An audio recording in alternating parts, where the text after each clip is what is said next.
Uşaqlar vaxtası, oynama nədir?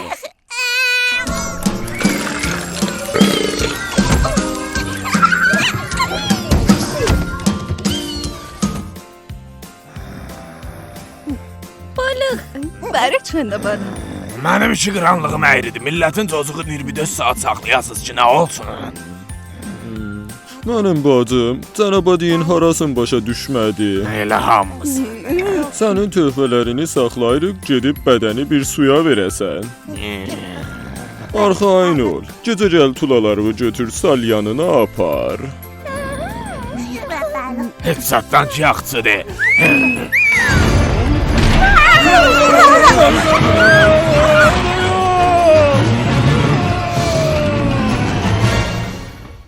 Yax, indi nə şürək?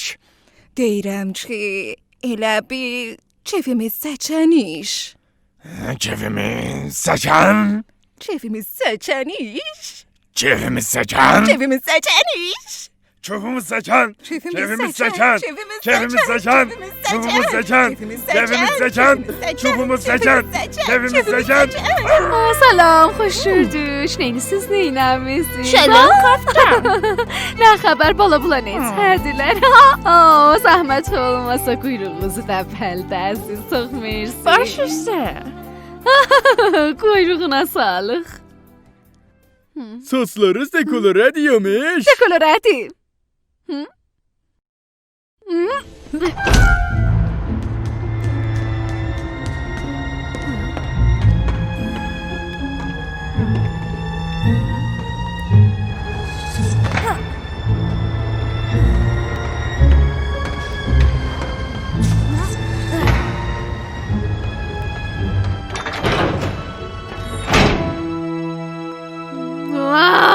Can sen düz deyirdin.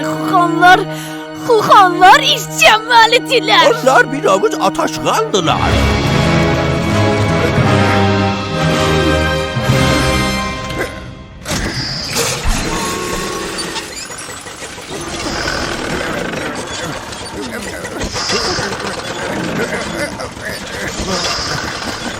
İndi yetirəm bilə və ilika.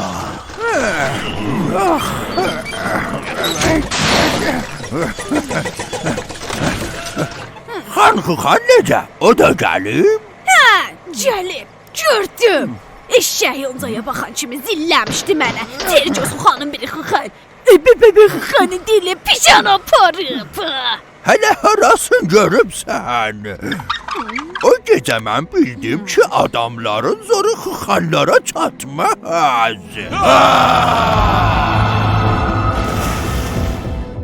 Mən amma qoymaram cəddimin mirası itə bataha.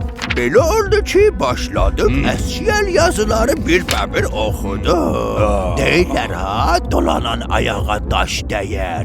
Mən də dolandım, tapdım. Güclü bir Xuxan öldürən daş tapdım ki, illər qabaq Xuxanlarla dolu olan Atlantis şəhərini yeryüzündən götürmüş, sanki heç bir şəhər yoxmuş. Bunları axtara bədənimdə ətridi. Çürüdü, dağıldı, iliyim qurudu. Beyrəklərimdən, dalağımdan, gərəciyərimdən tut tifusi tüylərimə can ağardılar. Amma bunlar heç biri məni sındıramadı. Bədən orqanlarımı yeni teknolojilərlə dənə dəyişdim. Bax, mən güclüyəm. Nəzər dəyməsin, nə maşallah. Maşallah.